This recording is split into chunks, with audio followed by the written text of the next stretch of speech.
নমস্কার বন্ধুরা, আজকে একটা মুগের ডালের রেসিপি নিয়ে চলে এসেছি। যদি রেসিপি পছন্দ হয় তাহলে আমাদের চ্যানেলটাকে একটু সাবস্ক্রাইব করবে, পাশে থেকো। তো মুগের ডালটাকে প্রথমে আমি রোস্ট করে নিয়েছি, ধুয়ে তারপরে সেটাকে তেজপাতা আর কাঁচা লঙ্কা দিয়ে আমি এটাকে সেদ্ধ করে নিয়েছি।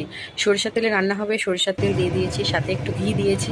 ঘি দেওয়ার পর ওর মধ্যে যাবে গরম মশলা, গোটা গরম মশলা, সাথে জিরে ফোড়ন দেওয়ার পর আমি তার মধ্যে দেব আদা আর লঙ্কা বাটা।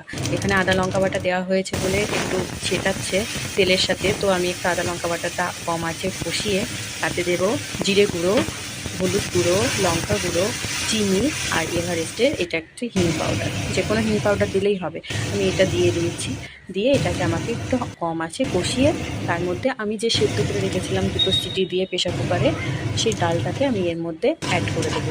তো ডালটাকে দিয়ে 5 মিনিট অবশ্যই ফোটাতে হবে। কেননা বলছি, যত মশলাই দেওয়া হোক না কেন, ডাল যদি না ফোটানো হয় ডালটা খেতে ভালো আসবে না।